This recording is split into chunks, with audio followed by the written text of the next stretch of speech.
한 주간 힘들게 보내셨을 것 같은데요. 오늘 건강하게 예배당에서 여러분 뵙게 돼서 반갑습니다. 오늘도 우리 드려진 예배를 통하여 하나님의 은혜가 넘치기를 바랍니다. 우리 고린도전서 계속 살펴보고 있고요. 지난주에 고린도전서 10장의 말씀을 이야기 드렸습니다. 우리가 무엇을 먹든지 마시든지 무엇을 하든지 다 하나님의 영광을 위하여 하라 라고 하는 것, 그것이 갖는 의미가 무엇인지에 잠깐 살펴봤습니다.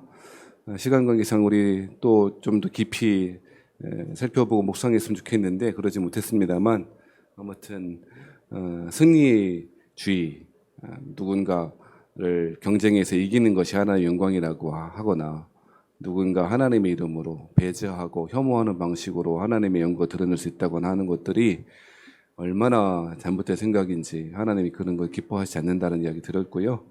결국엔 그들이 하나님의 임재 가운데 있도록 하는 것, 그것이 하나님의 영광일 텐데 결국 그들이 예수를 구주로 받아들이는 것, 그것이 하나님의 영광이 임하는 것이겠다, 그런 이야기 들었죠. 하나도 생각 안 나다가 제가 이렇게 말씀을 드리니까 왠지 생각날 것 같잖아요. 이렇게 항상 그래야 돼요, 원래. 그래서 하나님의 영광은 자꾸 누구와 경쟁해서 이기는 것으로 그렇게 이야기하지 마시라. 그렇게 하면 안 된다. 4.5%에 쉽게 상위대학에 들어가면 하나님의 영광이고, 그렇지 않은 경우에는 하나님의 영광이 아니냐, 그런 얘기 들었잖아요. 그죠? 하나님의 영광은 하나님의 임재와 같은 말이고, 하나님의 임재는 하나님이 그 안에 와 계시는 신비로운 연합을 이루는 것이다, 그런 이야기를 드렸죠. 자, 그래서 오늘 고린도전서 11장으로 넘어가게 되었는데요. 고린도전서 11장은 이거를 꼭 우리가 살펴봐야 되나 싶은 이야기가 사실은 기록되어 있어요. 무슨 이야기냐면, 교회에서 여성분들이, 여성 성도들이 너울을 쓰느냐 안 쓰느냐에 가지고 고린도 교회에서 다툼이 있었고, 그걸 가지고 사도 바울이 대답하는 내용이 고린도전서 11장의 내용입니다. 천주교회에서는 당연히 너울 쓰잖아요. 예배 시간에 너울 쓰고, 여성분들 너울 쓰고 오고요. 그렇게 하는데 개신교회는 그렇지 않다, 이 말이죠. 그러니까 이런 문제에 대해서 고린도 교회 성도들이 먼저 사도 바울에게 질의를 했었던 것 같고, 그 질의에 대한 답으로 고린도전서 11장의 내용이 기록되어 있습니다. 우리는 뭐 안 쓰니까 안 써도 되나 보다 하고 그냥 끝이면 좋겠는데, 이걸 가지고 무슨 이야기를 하고 싶어 하는지 우리 묵상해보고 함께 은혜를 나누었으면 좋겠습니다. 머리에 두건을 쓰느냐 안 쓰느냐는 우리에게 중요한 문제가 아닙니다만, 고대로부터 어떤 종교, 동양 종교이든 서양 종교이든 관계없이 머리에 두건을 쓰는 문제는 굉장히 중요한 문제였던 것 같아요. 유대교도 마찬가지죠. 유대교도 지금 두건 같은 거 쓰고 다니고요. 항상 쓰고 다녀요. 그 예루살렘의 종교인들은. 유대인들도 종교인이 있고 비종교인이 있어요. 우리도 명목상 그리스도인이지만 거의 그리스도인이 아닌 사람들이 있잖아요. 그죠? 서양 사람들 특히 그렇고요. 유대인도 마찬가지고요. 유대인들의 종교인들이라고 하면, 남자분 같은 경우에는 검은 옷을, 흰 티셔츠를, 흰 셔츠를, 그리고 모자 쓰고 있고, 머리 이렇게 따는 분들 있잖아요. 이렇게 여기부터 구렛나루 길러서 따요. 그런 사람들이 종교인이나 불리는 사람이고요. 일반 유대인들은 조그만 빵모자도 아니고 키파라고 하는, 이렇게 여기 머리 정수리만 가리는 키파라고 하는 모자를 쓰죠. 종교인들이든 아니든 유대인들에게 머리에 못을 쓰는 것은 일반적이었고요. 유대교뿐 아니라 중동에서는 항상 여성들이, 특히 여성들이 여러 가지 머리를 가리는 여러 형태, 뭐 차도로도 있고 히잡도 있고 여러 가지 형태가 있잖아요. 아프간 같은 데는 완전히 눈만 내버려두고 다 가리는 경우도 있고, 이슬람 중에서 세속화된 터키 같은 경우에는 거의 쓰든지 안 쓰든지 상관없이 이렇게 하는 경우도 있고, 거의 뭐 패션의 일종으로 쓰는 경우도 있고요. 아무튼 어떤 경우에는 뭐 완전히 가리는 경우도 있고, 그러니까 어떤 종교에서든 그랬고요. 우리나라도 마찬가지 아니겠습니까? 우리나라도 실은 조선시대에 산업공상의 계급이 완전히 고착화되던 시대에는 양반 규수댁의 여자들은 뭐 쓰고 다니잖아요. 우리 그 애기씨 있지 않습니까? 그 쓰고 다니잖아요. 애기씨. 그거 쓰고 다니죠. 하만댁은 안 쓰지만. 아무튼 그 여성들이 무엇을 쓴다는 것은 정결, 고결함, 누구한테 권위 아래에 있음, 그것이 남편이든 신이든 상관없이 그 권위 아래에 있다는 것을 의미하는 것이었습니다. 그리고 그 여성 중에서도 이 두건을 쓰지 않는, 머리에 무엇인가 쓰지 않는 사람들은 정결하지 못한 여인, 거리의 여인쯤으로 그렇게 여겨지게 됐고요. 특히 오늘 사도 바울이 언급하고 있는 이 배경 가운데 여자들이 머리에 두건 안 쓰면 어떤 것을 뜻하냐면 여러 가지 경우가 있대요. 첫 번째는 거리의 여인. 그러니까 그런 매춘하시는 여성분들. 두 번째로는 여성 동성애자들이 남성 역할을 하는 여성이 머리에 두건을 안 쓴대요. 그리고 심지어 머리를 깎는데, 남자처럼. 그런 경우가 있고, 어떠한 귀족 집안의 정실 부인 말고, 참 정실 부인의 표현이 그렇습니다만, 첫 번째 부인 말고 두 번째, 세 번째 부인 같은 경우에는 머리에 두건은 안 쓰고 다니는 그런 게 있었답니다. 그러니까 통칭해 보면 여러 경우에 이런 다양한 경우가 있었지만 사도 바울이 지금 언급하고 있는 유럽 고린도 지역에 있어서 머리에 무엇인가 쓰지 않는 경우는 그 사람이 정결하지 못한 여자이다라고 하는 것을 상징하는 것이었죠. 자, 그런데 지금 이렇게 말씀드린 예배 시간에 머리를 쓰고 머리에 두건을 쓰냐 안 쓰냐는 문화적인 문제입니까? 교리적인 문제입니까? 뭘 고민해요? 문화적인 문제지. 교리적인 문제는 아니잖아요. 어디 성경에 머리에 뭐를 쓰거나 뭐 그런 적이 없고요. 실제로 사도 바울은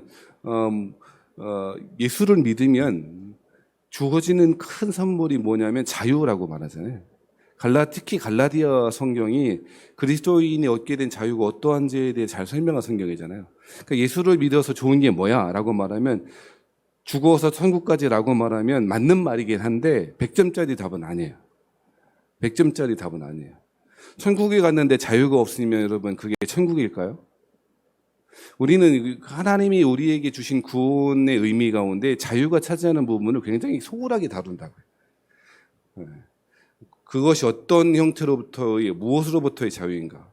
죄로부터의 자유일 수도 있고, 욕망으로부터의 자유일 수도 있고, 마귀 사탄으로부터의 자유일 수도 있고, 그로 인한 여러 가지 죄책으로부터의 자유일 수도 있고, 죄책감으로부터의 자유일 수도 있고, 여러 가지 형태로 여러 가지로부터의 자유가 우리에게 주어지지만 우리의 구원에 있어서 가장 핵심적인 요소를 차지하는 것이 자유이죠. 제가 늘 말씀드리지만 성경에서 우리에게 사람에게 주신 자유는 자신을 지은 하나님을 배신하고 죽을 자유까지 주셨습니다. 이 자유를 하나님은 우리 인간에게 처음부터 주셨고 그 자유를 너무너무 소중한 가치로 지금도 생각하고 계신다는 것을 아셔야 돼요. 네? 자, 아무튼 예수를 믿으면 우리에게 자유가 주어지죠. 그것이 율법으로부터의 자유이고 그게 참 진정한 자유일 것이에요. 그러니 이전의 종교적인 율법이나 사회 문화적인 관습으로부터 내려온 것들을 할 필요가 있어요, 없어요? 없죠. 뭘 해요? 그걸 해야 되면 지금도 우리 여자분들 다 이게 쓰셔야 된다고. 네? 하지만 안 쓰잖아요. 그렇죠? 그러니까 복음을 믿음으로 예수를 믿음으로 말미암아 모든 율법의 어떤 규율, 관습으로부터 사실은 자유를 얻게 되었죠. 그러니까 이러한 생각을 급진적으로 가지고 있는 사람들 가운데 특히 여성 가운데에는 어떤 생각을 하는 거냐면 어차피 내가 자유를 얻었는데 구원을 얻었는데 이거 뭐하러 써? 라고 하는 소위 해방된 여성들이라고 불리는 사람들이 있었대요. 교회 안에. 이게 문제가 되는 거예요. 사실 오늘 본문에서 하고 싶은 이야기는 머리에 무엇을 써야 되느냐 말아야 되느냐라고 하는 것은 사도 바울 큰 관심 없었던 것 같아요. 쓰긴 써야 되겠어. 왜? 머리에 너울을 안 쓰면 앞서 말씀드린 그런 경우들을 인식되기 때문에 덕이 안 되니까 쓰긴 써야 되겠는데 사실 사도 바울은 다른 지역에 보낸 편지, 만약에 갈라디아 지역 같은 지역에 보낸 편지에서는 그럼 뭐하러 쓰니? 이렇게 했을지도 몰라. 율법주의적인 성향이 강한 지역에는. 사도 바울은 그렇게 말을 하지 않고 있죠. 사도 바울은 지금 오늘 11장 말씀에서 무엇을 먹느냐 마느냐 지난주에 살펴봤던 거잖아요. 그죠? 그리고 무엇을 너울을 쓰느냐 안 쓰느냐보다 더 중요한 문제가 있음을 보여주고 있는 것이죠. 그것이 뭐냐? 우리 계속 반복되어지는 고린도 전서를 통해서 계속 반복되어지는 주제이기도 합니다만 그리스도인에게 주어진 자유라고 하는 것이 절대적인 자유임에도 불구하고 한 가지 제한 사항이 있다는 거예요. 사회에서는 자유가 무제한적이지 않다고 말하죠. 우리 도덕 시간에 배웠잖아요. 자유는 무제한적이지 않아요. 어떨 때 그 자유가 제한된대요. 공공의 이익을 위하여. 이거 굉장히 실용주의적인 관점인데 이거 사실은 이거 말도 안 되는 거예요. 어떻게 따져보면 공공의 이익을 누가 정합니까? 대부분 권력자들이 정하는 거죠. 아무튼 사회에서는 그렇게 말하는데 그리스도인들에게 주어진 자유가 절대적 자유이죠. 그런데 그 자유를 함부로 사용할 것이 아니고 어떠한 경우를 위해서 제한할 수 있냐면 남의 유익이 다른 사람에게 유익이 되는가 그렇지 않은가라고 하는 기준을 통해서 그 자유를 제한하여야 한다라고 하는 것이 계속 반복되어지고 있고 오늘 11장에도 핵심 주제라는 거예요. 그것이 사실은 10장 23절 24절 말씀에 나와 있었습니다. 23절 24절에 보면 이렇게 말하잖아요. 모든 것이 가하나 모든 것이 유익한 것은 아니요 모든 것이 가하나 모든 것이 덕을 세우는 것은 아니니 누구든지 자기의 유익을 구하지 말고 남의 유익을 구하라. 모든 것이 가하나 모든 것이 유익한 것은 아니죠. 모든 것이 가하나 모든 것이 덕을 세우는 것이 아니죠. 그러면서 사도 바울은 자기의 유익을 구하지 않는 것이라고 말해요. 내가 내 얻은 자유를 가지고 내 마음대로 행동할 수 있지만 그렇게 해서 안 된다는 거예요. 뭐 때문에? 자기의 유익이 아니라 남의 유익을 구하여야 하는 것이 그리스도인의 삶의 이유이고 목적이기 때문에 그렇다는 거예요. 우리 지난주에 그런 이야기 들었잖아요. 예수를 믿어서 구원받는다는 게 의미가 뭘까? 어떻게 해야 구원받는 것일까? 라고 하는 이야기를 잠깐 말씀드렸잖아요. 교리에 대한 동의, 그 교리에 대한 확신한 신뢰가 구원받는 것일까? 그렇게 하면요, 구원 못 받을 사람이 어디 있어요? 그렇잖아요? 여러분, 교리에 대한 믿음이 구원에 관한 조건이라고 하면 안 돼요. 물론, 우리가 믿는 바른 교리에 대한 동의는 굉장히 중요한 것입니다만, 교리를 잘 믿었기 때문에 구원받는 거 아니라고요. 교리는 구원에 있어서 조건 아니잖아요. 목사님 하고 싶은 말을 그냥 하세요. 자꾸 물어보지 말고. 더운데 자꾸 뭘 물어봐요 그러시는 것 같은데 자꾸 생각을 해봐요. 이게 좋은 설교는 제가 생각할 때 좋은 설교는 자꾸 답을 주는 것보다는 생각이 많아지는 설교가 좋은 거예요. 집에 가서 우리 목사님 왜 저렇게 설교했지? 이런 생각이 들어야 좋은 설교 같아요. 내 생각이. 교리에 대한 동의와 진술은 중요합니다만 그것 때문에 구원받는 건 아니라고요. 그래서 각설하고 지난주에 뭘 말씀드렸습니까? 어떤 사람이 구원받는다라고 하는 것은 자기중심에서 근원적인 자기중심성에 갇혀있는 자기중심성이라고 하는 감옥에 갇혀있는 사람이 하나님 중심 그리고 하나님과 연합되어져 있는 세상 하나님과 연합되어져 있는 형제를 사랑하는 곳으로 자기중심성이 옮겨가는 것이라고 그 자기의 삶의 중심의 축이 옮겨가야 된다고 그것이 예수 믿는 것이라고 말씀드렸잖아요. 요한복음 14장 말씀에 예수께서 말씀하시기를 이르시기를 내가 곧 길이요 진리요 생명이니 말씀하셨어요. 그 길은 뭐라 그랬어요? 방식이라 그랬잖아요. 로드가 아니라고. 자꾸 어떤 사람들은 자꾸 반복해서 죄송합니다만 로드라고 생각한다고요. 내가 곧 길이요 그러니까 로드. 로드가 뭡니까? 우리 그런 거 배웠잖아요. 여기가 하나님 나라고요. 여기가 세상이에요. 십자가가 이게 절벽이 있고 낭떠러지가 있고 십자가가 딱 이렇게 있어갖고 여기를 이렇게 다리로 건너가는 거래. 그게 예수님이래. 그런 것만 그림을 봤잖아요. 맞는 이미지이긴 한데 예수님이 요한복음 14장에서 내가 곧 길이요라고 하는 그 길은 아니에요. 그 길. 예수님은 그곳에서 중의적으로 쓰인 그 길이라고 하는 의미는 방식을 말하는 거라니까요. 그리스도를 믿는 하나님을 믿는 신앙의 방식이 있다는 거예요. 근데 그 방식이 뭐냐? 예수님이 설명했잖아요. 사랑의 이중계명. 하나님을 사랑하고 내 이웃을 내 몸과 같이 사랑해라. 사랑 이중계명이야말로 그리스도인 삶의 방식이라는 거예요. 거기에서 나는 없죠. 그렇잖아요. 내가 어디 있어요. 하나님 사랑, 이웃 사랑이라고 하는 거 나는 없잖아요. 아유, 내가 없다니 너무 서운한 거. 내가 천국 가야 되고 내가 하나님 앞에 은혜를 받아야 되고 그런 거 없다니까. 구원에 관한 궁극적으로 하나님과 연합되어져 있는 구원의 결과로서 나에게 감정적인 고향이나 물질적인 풍요함이나 물질로부터의 자유, 억압으로부터의 해방 이런 것들이 주어지는 결과로서 주어질 수는 있지만 진짜 예수 믿는 사람들은 나는 없어지는 거라니까요. 나는 없어도 자꾸 점점 없어져. 내가 존재가 어떻게 없어진다는 말입니까? 그것은 내 욕망, 내 자존심, 나 중심의 사고방식, 자아 중심의, 나 중심의 그런 사고방식 점점 더 옅어지고 처음에는 이제는 나중에는 나라고 하는 것이 정말 없어졌구나. 난 없구나. 오직 내 안에 예수님만 계시구나 라고 하는 식으로 신앙의 틀이 바꿔지는 거예요. 그게 예수 믿는 거라니까요. 물론 여러분 예수를 믿는 다른 특별한 방식이 있다는 것에 저는 동의하지 않아요. 우리 똑같이 살아가잖아요. 중세처럼 예수를 믿으면 다 수도원에 들어가야 된다든지 요즘은 강문호 목사인가 어떤 감리교 목사 같은데 무슨 뭐 봉시 수도원 만들어 갖고 갖다더만 또 거기서 돈으로 또 어떻게 했다고 그러고 하여간 참 예수를 믿으면 예수 믿는 그리스도인들만의 독특하고 고유한 무엇인가 방식이 있지 않아요, 여러분. 독특한 직업을 가져야 한다든지 그렇지 않다고요.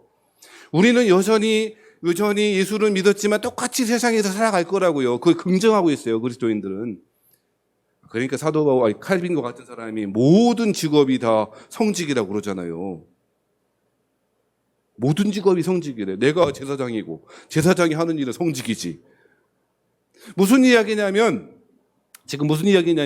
구원이라고 하는 것이 그저 몇 가지 교리에 대한 동의, 교리에 대한 고백이 아니라 그걸 넘어서야 하고 삶의 축이 나 중심에서 내 욕망의 중심에서 하나님 중심으로 세상을 향하여 나아가는 완전히 그 주인 바뀜, 이것이 구원받은 모습이어야 되는데 그리스도인들 가운데 오늘 본문에 관련해 그리스도인들 가운데 자신들이 예수를 믿었대, 구원받았대, 그리고 해방된 거예요. 어떤 억압으로부터 해방되었고 참사를 얻었다고 느끼는 해방된 여인들이 있었던 거예요. 그 해방된 여인들이 내가 해방되었고 내가 구원받았는데 너 그거 뭐 자꾸 쓰고 다녀 라고 하는 거죠.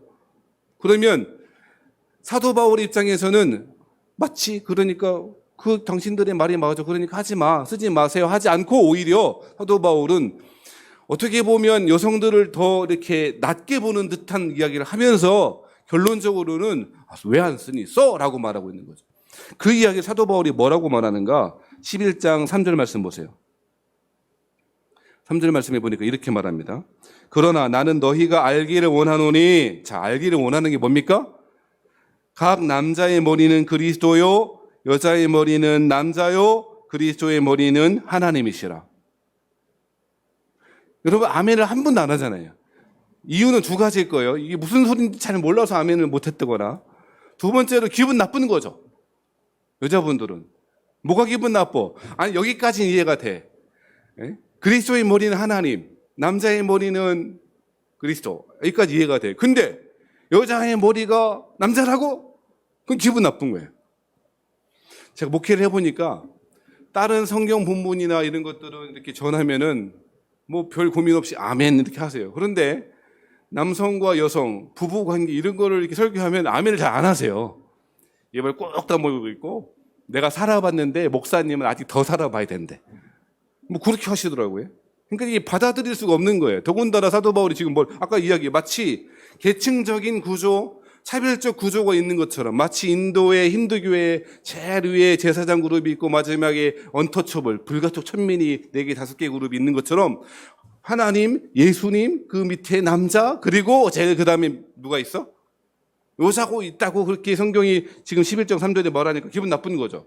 그런데 과연 사도 바울이 지금 말하고 있는 의미가 이러한 계층 구조가 있으므로 너희는 무조건, 여자들은 무조건 따르고 복종해야 돼 라고 하는 이야기를 하는 것인가? 결론부터 말하자면 그렇지 않습니다. 왜 그렇지 않냐면 보세요. 문맥으로 보면, 보세요. 그리스도의 머리는 누구예요? 하나님이시라고 이야기하고 있잖아요. 지금 남성과 여성, 그리고 여성과 하나님, 이런 모든 관계를 지금 설명하면서 그리스도의 머리는 하나님이시라 그러잖아요. 그러면 그리스도의 머리가 하나님이시니까 하나님이 그리스도를 지배하고 억누르고 마치 무엇인가 계층적인 구별이 있고 차별이 있다고 말하는 것입니까? 오늘 본문이? 하나님과 예수님하고 차별이 있어요, 없어요?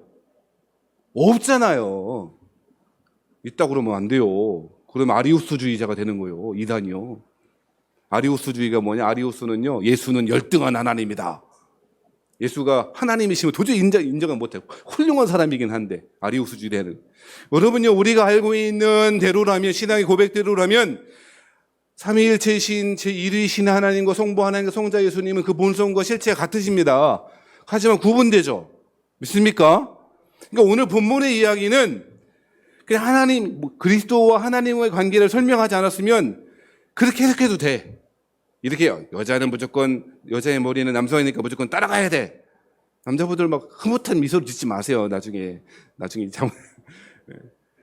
그렇게 해석해도 되는데 그렇지 않단 말이에요. 그리스도의 관계까지 확장, 그리스도와 하나님과의 관계까지 확장함으로써 남녀 간의 여성의 머리가 남성이 된다는 것이 차별과 차이를 두어야 하고 무엇이 존재론적으로 본래적으로 무엇인가 다른 존재이라고 말하면 그렇게 해석하면 안 된다고 말하는 거라고요. 물론 남성과 여성의 차이가 있죠.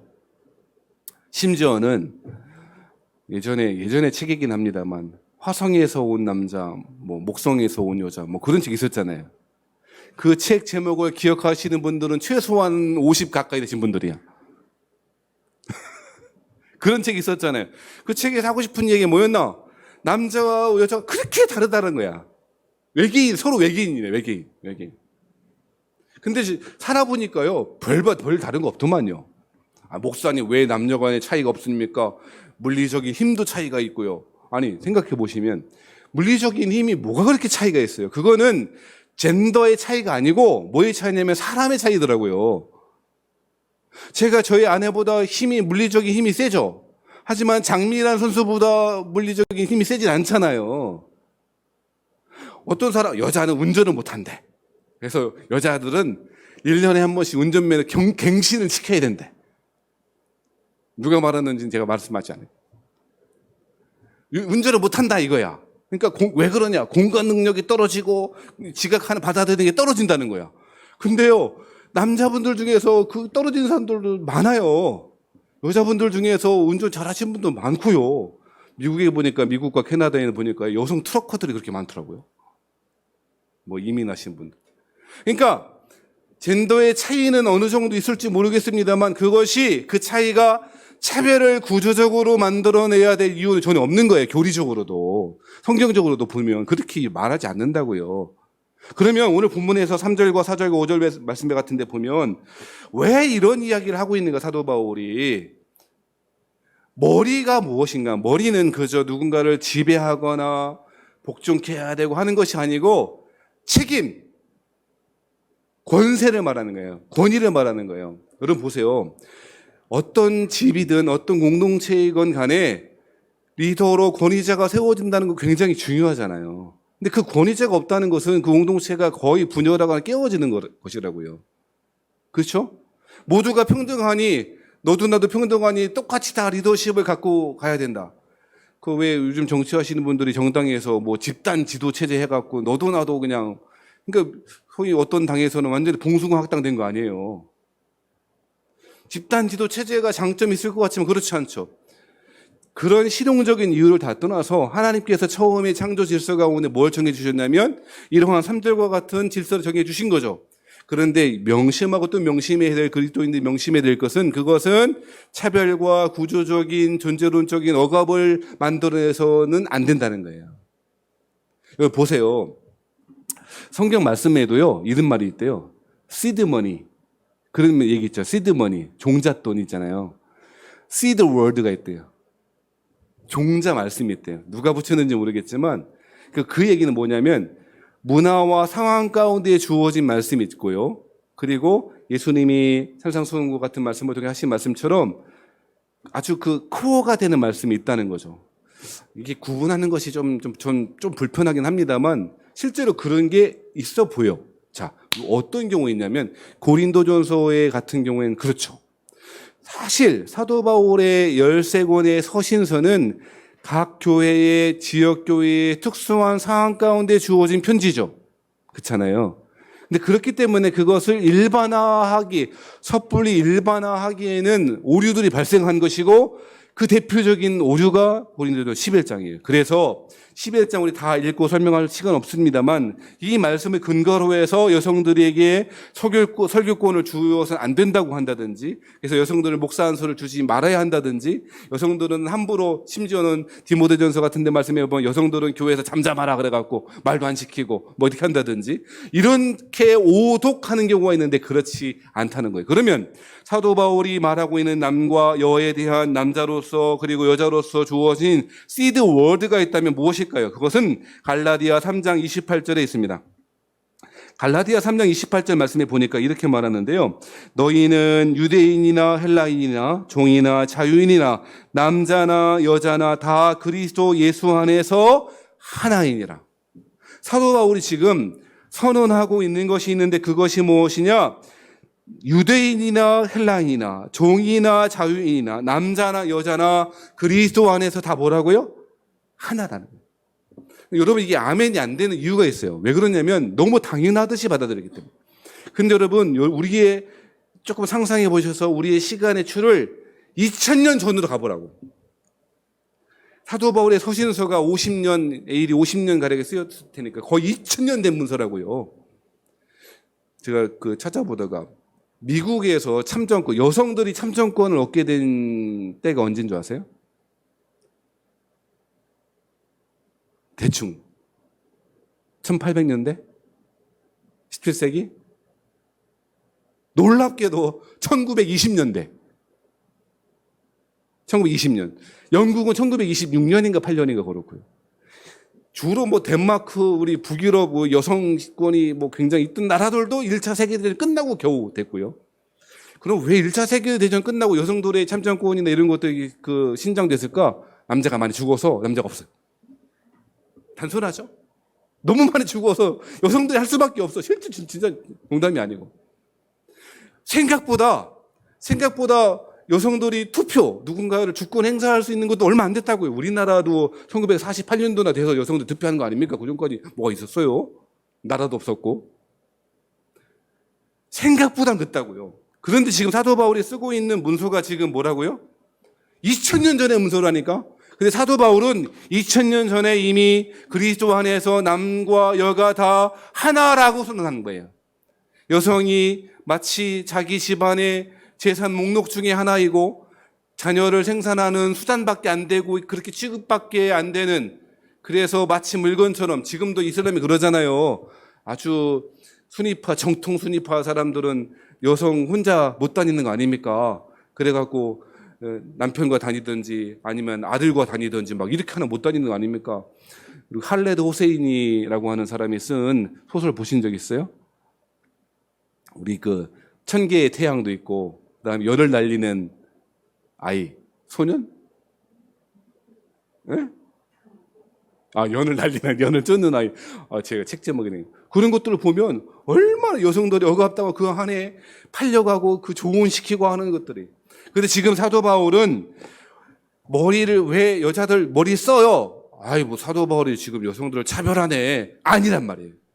우리는 지금 2000년, 2022년의 시각으로 2000년 전의 이야기를 지금 보고 있는 거예요. 그러니까 오류가 발생해요. 실제로 여러분, 11장 5절 말씀 보세요. 11장 5절 말씀에 보니까 이렇게 이야기합니다. 11장 5절 말씀에 무릇 여자로서 머리에 쓴 것을 벗고 기도나 예언을 하는 자는, 그랬죠. 그 머리를 욕되게 하는 것이니. 어떤 사람들은 자꾸 그 머리를 욕되게 하는 거야 라고 하는 것만 뭐예요. 그러니까 모자 써야지, 머리 노을 써야지, 여자들 잠잠해야지, 설거지만 해야지, 이렇게만 생각하는데 그게 아니고요.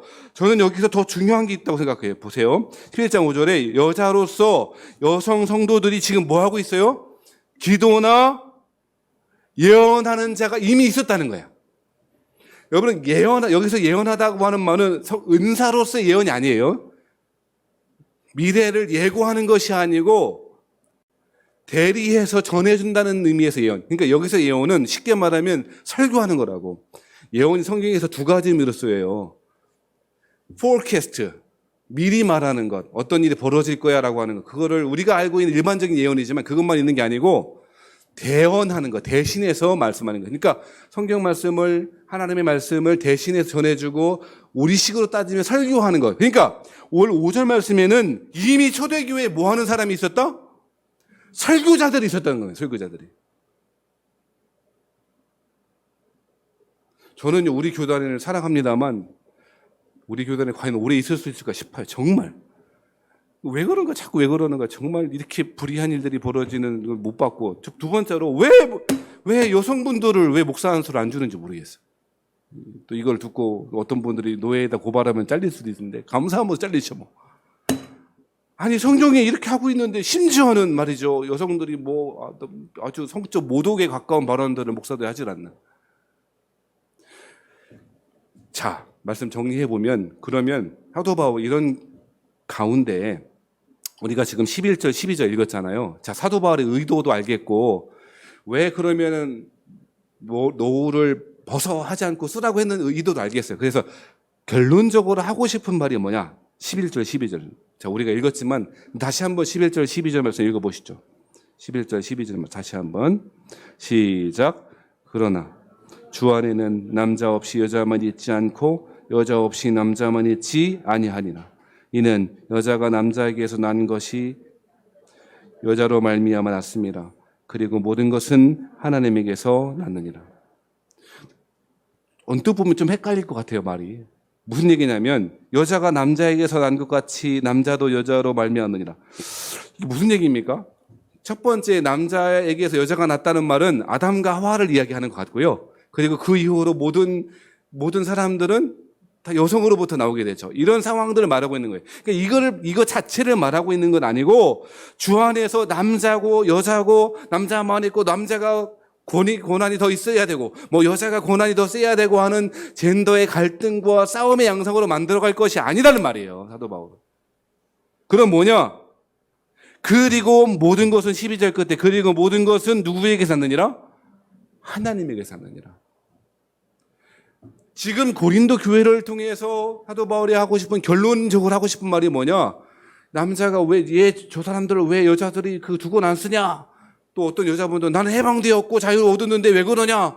그렇게 싸울 이유가 하등 없다는 거예요. 하등 없다는 거예요. 모두 다가 어디로부터 출발했냐? 하나님으로부터 출발한 것 아니냐?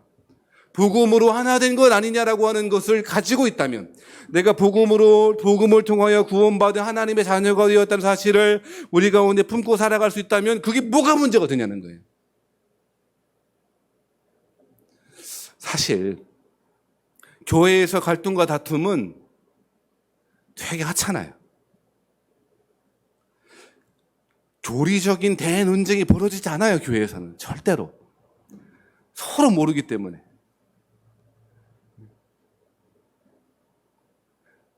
갈등은 뭐냐면 고린도 교회처럼 노후를 쓰느냐 안 쓰느냐 갖고 싸우죠.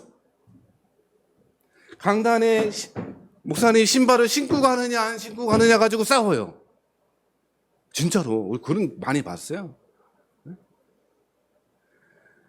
이러한 교인들에게 사도 바울 오늘 우리 적용할 때 모자를 쓰세요, 노후를 쓰세요, 안 쓰세요? 그게 중요한 게 아니고, 복음 안에서도 우리가 얻은 자유를 할지라도 형제에게 덕이 되느냐 유익한가라고 하는 기준으로 판단해야 되고, 우리가 모두 다가 하나님께로부터 왔다는 사실을 기억해야 되는 거예요.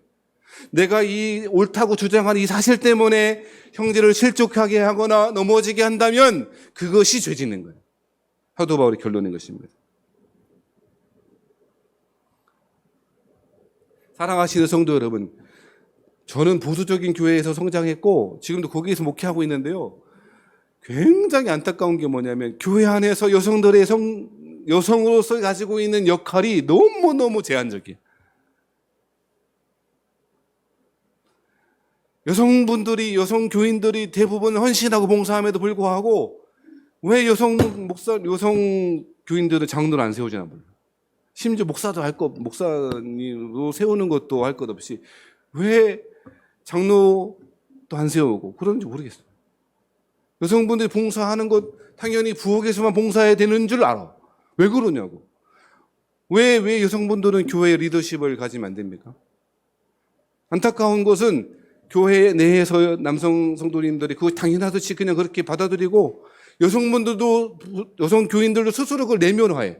내가 봉사하려면 저는 여러분요. 우리 지금은 식사 안 하지만 식사할 때 보면 끝나자마자 여성 성도들을 다 저 부엌으로 다 몰려 들어가. 왜 저보고 다 들어가냐고 도대체. 밥 해야 되니까요. 아니 밥 좀 남자분들이 좀 하시면 안 되냐고. 안 돼요? 왜 안 되냐고. 사랑하시는 성도 여러분, 차이가 있을 수 있어요. 어떤 차이야? 난 일본 남자분들 난 밥을 해본 적이 없는데요. 해보면 되지. 저는요 밥 잘합니다. 목사님 별소리다. 잘해요. 저희 아내가 자고서 눈을 떴는지 안 떴는지 알 수 없는 비몽사몽 가운데 항상 하는 말 아침에 여보 밥 좀 안 쳐줘. 안 칩니다. 안 치고 누룽지를 맛있게 해서 제가 대접합니다. 제가 그랬다고 했잖아요. 당신이 20년간 밥했으니 앞으로 내가 20년간 밥하겠다. 남자분들은 별로 이제 은혜도 안 되고 아이고 목사님은 지키나 보자. 어떤 여자 교인들 저한테 물어보더라고요. 목사님 지금도 하세요? 그렇게 말하면 지금도 하냐? 맨날은 못하지만 합니다. 주로 아침은 제가 많이 하죠. 그래 안 그래? 왜 그러냐면 그게 물론 그게 목사님 그거 차이가 있고 그게 무슨 그게 뭐가 중요하냐는 그게 뭐가 문제냐는 그 신앙에 뭐가 문제냐는 여러분이 신앙은요. 자 보세요. 결론 내립시다. 신앙은요. 거창한 구호로 안 돼요. 오늘 11장 말씀에 사도 바울이 여성들이 머리를 가리고 노하우를 쓰는 거 안 쓰는 거 가지고 이렇게 말했대.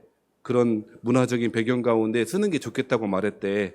자유를 얻었지만 자유를 함부로 사용하지 말라고 말했대. 그렇게 그냥 듣고 끝나지 말고요. 사랑하신 남성 성도님들이요. 일주일에 한 끼라도 밥하세요. 이렇게 입이 그냥. 그럼 일주일에 한 번이라도 청소하세요. 사도 바울이 그리스도 안에서 남자 없이 여자만 있지 않고 여자 없이 남자만 있지 않는다는 말은 상호 의존, 상호 존중, 차이를 통해서 드러나는 신비로운 연합을 말하고 있는 거예요. 그냥 아멘하고 끝나지 말고 함께 교회에 있는 우리 사랑하는 자매된 여성 성도님들을 사랑하고 존경하고 대우해주고 섬겨주고 상호 의존과 성호 협력 가운데 하나님의 교회를 잘 세워 나가시는 저와 여러분 되시길 주의로 축복합니다.